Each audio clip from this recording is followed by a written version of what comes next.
सुकृष मुनि के पुत्रों के पक्षी की योनि में जन्म लेने का कारण। मार्कंडेय जी कहते हैं, जैमने अरिष्टनेमि के पुत्र पक्षीराज गरुण हुए। गरुण के पुत्र संपत्ति के नाम से विख्यात हुए। संपत्ति का पुत्र शूरवीर सुपार्श था। सुपार्श का पुत्र कुंभी और कुंभिका का पुत्र प्रलोलुप हुआ। उसके भी दो पुत्र हुए। उनमें एक का नाम कंग और दूसरे का नाम कंधर था। कंधर के तारछी नाम की कन्या हुई, जो पूर्व जन्म में शेष अप्सरा वपु थी और दुर्वासा मुनि की शापाग्नि से दग्ध हो पक्षिणी के रूप में प्रकट हुई थी। मंदपाल पक्षी के पुत्र द्रोण ने कंधर की अनुमति से उस कन्या के साथ विवाह किया। कुछ काल के अनंतर तारछी गर्भवती हुई। उसका गर्भ अभी 3.5 महीने का ही था कि वो कुरुक्षेत्र में गई। वहां कौरव और पांडवों में बड़ा भयंकर युद्ध छिड़ा था। वो पक्षिणी उस युद्ध क्षेत्र में प्रवेश कर गई। वहां उसने देखा भगदत्त और अर्जुन में युद्ध हो रहा है। सारा आकाश टिड्डियों की भांति बाणों से खचाखच भर गया है। इतने में ही अर्जुन के धनुष से छूटा हुआ एक बाण बड़े वेग से उसके समीप आया और उसके पेट में घुस गया। पेट फट जाने से चंद्रमा के समान श्वेत रंग वाले 4 अंडे पृथ्वी पर गिरे, किंतु उनकी आयु शेष थी, अतः वो फूट ना सके, बल्कि पृथ्वी पर ऐसे गिरे मानो रुई के ढेर पर पड़े हों। उन अंडों के गिरते ही भगदत्त के सुप्रतिक नामक गजराज की पीठ से एक बहुत बड़ा घंटा भी टूटकर गिरा, जिसका बंधन बाणों के आघात से कट गया था। यद्यपि वो अंडों के साथ ही गिरा था, तथापि उन्हें चारों ओर से ढकता हुआ गिरा और धरती में थोड़ा थोड़ा धंस भी गया। युद्ध समाप्त होने पर जहां घंटे के नीचे अंडे पड़े थे, उस स्थान पर शमीक नाम के एक संयमी महात्मा गए। उन्होंने वहां चिड़ियों के बच्चों की आवाज सुनी। यद्यपि उन सबको परम विज्ञान प्राप्त था, तथापि निरे बच्चे होने के कारण अभी वो स्पष्ट वाक्य नहीं बोल सकते थे। उन बच्चों की आवाज से शिष्यों सहित महर्षि शमीक को बड़ा विस्मय हुआ और उन्होंने घंटे को उखाड़कर उसके भीतर पड़े हुए उन माता पिता और पंख से रहित पक्षी शावकों को देखा। उन्हें इस प्रकार भूमि पर पड़ा देख महामुनि शमीक आश्चर्य में डूब गए और अपने साथ आए हुए द्विजों से बोले, देवासुर संग्राम में जब दैत्यों की सेना देवताओं से पीड़ित होकर भागने लगी, तब उसकी ओर देखकर स्वयं विप्रवर शुक्राचार्य ने यह ठीक ही कहा था। ओ कायरों, क्यों पीठ दिखाकर जा रहे हो? ना जाओ, लौट आओ। अरे शौर्य और सुयश का परित्याग करके ऐसे किस स्थान में जाओगे जहां तुम्हारी मृत्यु ना होगी? कोई भागे या युद्ध करे, वो तभी तक जीवित रह सकता है जब तक के लिए पहले विधाता ने उसकी आयु निश्चित कर दी है। विधाता के इच्छानुसार जब तक जीव की आयु पूर्ण नहीं हो जाती, तब तक उसे कोई नहीं मार सकता। कोई अपने घर में मरते हैं, कोई भागते हुए प्राण त्याग करते हैं, कुछ लोग अन्न खाते और पानी पीते हुए ही काल के गाल में चले जाते हैं।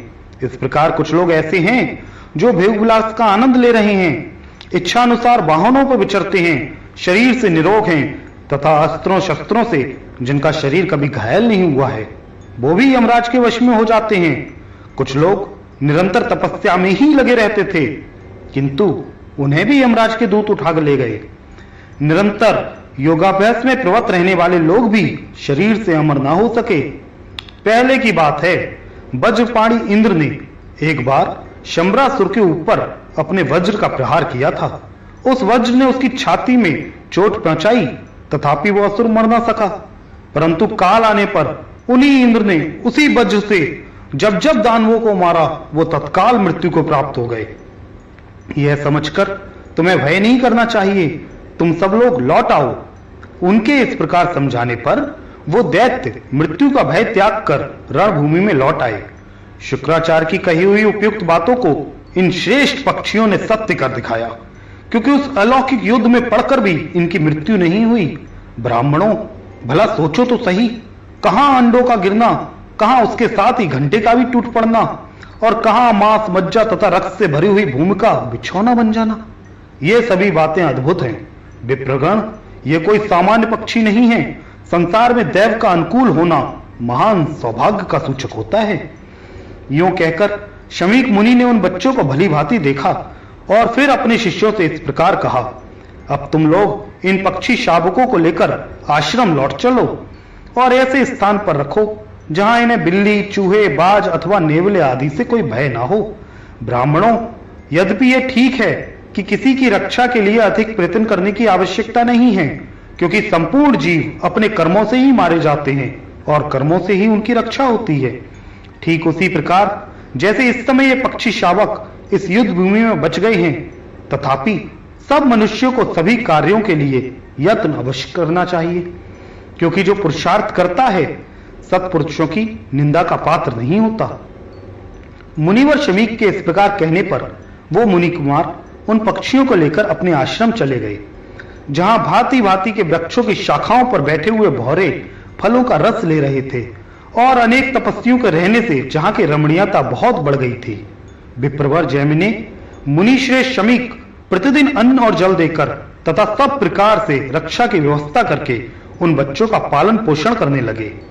एक ही महीना बीतने पर वो पक्षियों के बच्चे आकाश में इतने ऊंचे बढ़ गए जितने पर सूर्य के रथ के आने जाने का मार्ग है। उस समय आश्रमवासी मुनि कुमार कौतूहल भरे चंचल नेत्रों से उन्हें देख रहे थे। उन पक्षी शावकों ने नगर, समुद्र और बड़ी बड़ी नदियों सहित पृथ्वी को वहां से रथ के पहिए से बराबर देखा और फिर आश्रम पर लौट आए। तिर्यक योनि में उत्पन्न हुए वो महात्मा पक्षी अधिक उड़ने के कारण परिश्रम से थक गए थे। एक दिन महर्षि शमीक अपने शिष्यों पर कृपा करने के लिए उन्हें धर्म के तत्व का उपदेश कर रहे थे। उस समय वहां महर्षि के प्रभाव से उन पक्षियों के अंतःकरण में स्थित ज्ञान प्रकट हो गया। फिर तो उन सब ने महर्षि की परिक्रमा की और बोले, मुनि, आपने भयानक मृत्यु से हमारा उद्धार किया है। आपने हमें रहने के लिए स्थान, भोजन और जल प्रदान किया है। आप ही हमारे पिता और गुरु हैं। हम लोग जब गर्भ में थे तभी माता की मृत्यु हो गई। पिता ने भी हमारी रक्षा नहीं की। आपने ही पधार कर हमें जीवन दान दिया और शैशव अवस्था में हम लोगों की रक्षा की। हम कीड़ों की तरह सूख रहे थे। आपने हाथी के घंटे को उठाकर हमारे संकट का निवारण किया। अब हम बड़े हो गए, हमें ज्ञान भी हो गया, अतः आज्ञा दीजिए, हम आपकी क्या सेवा करें। महर्षि शमीक अपने पुत्र श्रृंगी ऋषि तथा समस्त शिष्यों से घिरे हुए थे। उन्होंने जब उन पक्षी शावकों की यह शुद्ध संस्कृतमयी स्पष्ट वाणी सुनी तब उन्हें बड़ा कौतूहल हुआ। उनके शरीर में रोमांच हो आया। उन्होंने पूछा, बच्चों, तुम लोग ठीक ठीक बताओ, तुम्हें किस कारण से ऐसी वाणी प्राप्त हुई है? पक्षियों का रूप और मनुष्य की इसी वाणी प्राप्त होने का क्या रहस्य है? पक्षी बोले, मुनिवर, प्राचीन काल में विपुल स्वान नाम के एक श्रेष्ठ मुनि रहते थे, जिनके 2 पुत्र हुए, सुकृष और तुम्बूर। सुकृष अपने चित्त को वश में रखने वाले महात्मा थे। उन्हीं से हम 4 पुत्रों का जन्म हुआ। हम सब लोग विनय, सदाचार एवं भक्तिवश सदा विनीत भाव से रहते थे। पिताजी सदा तपस्या में संलग्न रहते और इंद्रियों को काबू में रखते थे। उस समय उन्हें जब जिस वस्तु की अभिलाषा होती हम उसे उनकी सेवा में प्रस्तुत करते थे। एक दिन की बात है, देवराज इंद्र पक्षी का रूप धारण करके वहां आए। उनका शरीर बहुत बड़ा था, पंख टूट गए थे, बुढ़ापे ने उन पर अधिकार जमा लिया था। उनकी आंखें कुछ लाल लाल हो रही थीं और सारा शरीर शिथिल जान पड़ता था। वो सत्य, शौच और क्षमा का पालन करने वाले अत्यंत उदारचित्त महात्मा मुनि श्रेष्ठ सुकृष की परीक्षा लेने आए थे। उनका आगमन ही हमारे लिए श्राप का कारण बन गया। पक्षी रूपधारी इंद्र ने कहा, विप्रवर, मुझे बड़े जोर की भूख सता रही है, मेरी रक्षा कीजिए।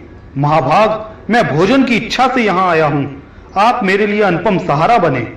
मैं विंध्य पर्वत के शिखर पर रहता था। वहां से किसी प्रबल पक्षी के पंख से प्रकट हुई अत्यंत वेगयुक्त वायु के झोंके खाकर पृथ्वी पर गिर पड़ा और मूर्छित हो गया।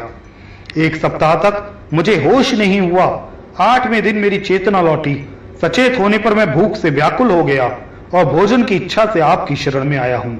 इस समय मुझे तनिक भी चैन नहीं है। मेरे मन में बड़ी व्यथा हो रही है।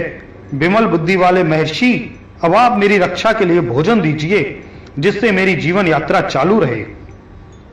यह सुनकर महर्षि ने उन पक्षी रूपीधारी इंद्र से कहा, मैं तुम्हारे प्राणों की रक्षा के लिए तुम्हें यथेष्ट भोजन दूंगा।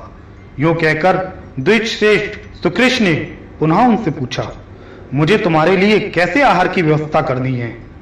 उन्होंने कहा, मुने, मनुष्य के मांस से मुझे विशेष तृप्ति होती है। ऋषि ने कहा, अरे कहां मनुष्य का मांस और कहां तुम्हारी वृद्धावस्था। जान पड़ता है जीव की दूषित भावनाओं का सर्वथा अंत कभी नहीं होता। अथवा मुझे ये सब कहने की क्या आवश्यकता। जिसे देने की प्रतिज्ञा कर ली गई उसे सदा देना ही चाहिए। मेरे मन में सदा ऐसा ही भाव रहता है। इंद्र से यूं कहते हुए अपनी प्रतिज्ञा पूरी करने का निश्चय करके विप्रवर सुकृष्ण ने हम सबको शीघ्र ही बुलाया और हमारे गुणों की बार बार प्रशंसा करते हुए कहा, पुत्रों, यदि तुम लोगों के विचार से पिता परम गुरु और पूजनीय हो तो निष्कपट भाव से मेरे वचन का पालन करो। उनकी ये बात सुनते ही हम सब लोगों ने बड़े आदर के साथ कहा, पिताजी, आप जो कुछ भी कहेंगे, जिस कार्य के लिए भी हमें आज्ञा देंगे, उसे हमारे द्वारा पूर्ण किया हुआ ही समझिए। ऋषि बोले, यह पक्षी भूख प्यास से पीड़ित होकर मेरी शरण में आया है। तुम लोग शीघ्र ही ऐसा करो जिससे तुम्हारे शरीर के मांस से क्षण भर में इसकी तृप्ति और तुम्हारे रक्त से इसकी प्यास बुझ जाए। यह सुनकर हमें बड़ी व्यथा हुई। हमारे शरीर में कंप और मन में भय छा गया। हम सहसा ही बोल उठे, इसमें तो बड़ा कष्ट है, बड़ा कष्ट है। यह काम हमसे नहीं हो सकता। कोई भी समझदार मनुष्य दूसरे के शरीर के लिए अपने शरीर का नाश अथवा वध कैसे करा सकता है। अतः हम लोग ये काम नहीं करेंगे। हमारी ऐसी बातें सुनकर वो मुनि क्रोध से जल उठे और अपनी लाल लाल आंखों से हमें दग्ध करते हुए पुनः इस प्रकार बोले, अरे मुझसे इसके लिए प्रतिज्ञा करके भी तुम लोग ये कार्य नहीं करना चाहते। अतः मेरे शाप से दग्ध होकर तुम लोग पक्षियों की योनि में जन्म लोगे। हमसे यूं कहकर उन्होंने शास्त्र के अनुसार अपनी अंत्येष्टि क्रिया की और संस्कार की विधि पूर्ण की। इसके बाद वो उस पक्षी से बोले, खगश्रेष्ठ, अब तुम निश्चिंत होकर मुझे भक्षण करो। मैंने अपना ये शरीर तुम्हें आहार के रूप में समर्पित कर दिया है। पक्षीराज, जब तक अपने सत्य को पूर्ण रूप से पालन होता रहे, यही ब्राह्मण का ब्राह्मणत्व कहलाता है। ब्राह्मण दक्षिणायुक्त यज्ञों अथवा अन्य कर्मों के अनुष्ठान से भी वो महान पुण्य नहीं प्राप्त कर सकते जो उन्हें सत्य की रक्षा करने से प्राप्त होता है। महर्षि का यह वचन सुनकर पक्षी रूपधारी इंद्र के मन में बड़ा विस्मय हुआ। वो अपने देव रूप में प्रकट होकर बोले, विप्रवर, मैंने आपकी परीक्षा के लिए यह अपराध किया है। शुद्ध बुद्धि वाले महर्षि, आप इसके लिए मुझे क्षमा करें। बताइए आपकी क्या इच्छा है जिसे मैं पूर्ण करूं। अपने सत्य वचन का पालन करने से आपके प्रति मेरा बड़ा प्रेम हो गया है। आज से आपके हृदय में इंद्र संबंधी ज्ञान प्राकट होगा। अब आपकी तपस्या और धर्म में कोई विघ्न नहीं उपस्थित होगा। यूं कहकर जब इंद्र चले गए तब हम लोगों ने क्रोध में भरे हुए महामुनि पिताजी के चरणों में मस्तक रखकर प्रणाम किया और इस प्रकार कहा, तात, हम मृत्यु से डर रहे थे। महामते, आप हम दोनों के अपराध को क्षमा करें। हम लोगों का जीव बहुत ही प्रिय है। चमड़ी, हड्डी और मांस के समूह तथा पांव और रक्त से भरे हुए इस शरीर में जहां हमें तनिक भी आसक्ति नहीं रखनी चाहिए थी, वहीं हमारी इतनी आसक्ति है। महाभाग, काम, क्रोध आदि दोष जीव के प्रबल शत्रु हैं। इनसे विवश होकर यह लोग जिस प्रकार मोहों से वशीभूत हो जाता है, उसे आप सुने। यह शरीर एक बहुत बड़ा नगर है। प्रज्ञा ही इसकी चार दीवारी है। हड्डियां ही इसमें खंबे का काम देती हैं।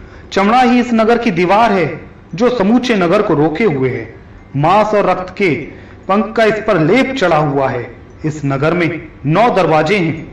इसकी रक्षा में बहुत बड़ा प्रयास करना होता है। नस नाड़ियां इसे सब ओर से घेरे हुए हैं। चेतन पुरुष ही इस नगर के भीतर के राजा के रूप में विराजमान है। उसके 2 मंत्री हैं, बुद्धि और मन। वो दोनों परस्पर विरोधी हैं और आपस में बैर निकालने के लिए दोनों ही यत्न करते रहते हैं। 4 ऐसे शत्रु हैं जो उस राजा का नाश करना चाहते हैं। उनके नाम हैं काम, क्रोध, लोभ तथा मोह। जब राजा उन 9 दरवाजों को बंद किए रहता है तब उसकी शक्ति सुरक्षित रहती है और वो सदा निर्भय बना रहता है। वो सबके प्रति अनुराग रखता है, अतः शत्रु उसका पराभव नहीं कर पाते।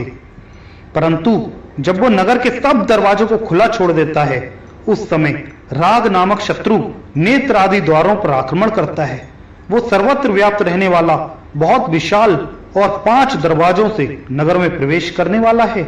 उसके पीछे पीछे 3 और भयंकर शत्रु इस नगर में घुस जाते हैं। 5 इंद्रिय नामक द्वारों से शरीर के भीतर प्रवेश करके राग, मन तथा अन्य इंद्रियों के साथ संबंध जोड़ लेता है। इस प्रकार इंद्रिय और मन को वश में करने का वो दुष्यश हो जाता है और समस्त दरवाजों को काबू में करके चार दीवारी को नष्ट कर देता है। मन को राग के अधीन होता देख बुद्धि तत्काल नष्ट हो जाती है। जब मंत्री साथ नहीं रहते तब अन्य प्रवासी भी उसे छोड़ देते हैं। फिर शत्रुओं को उसके छिद्र का ज्ञान हो जाने से राजा उनके द्वारा नाश को प्राप्त होता है।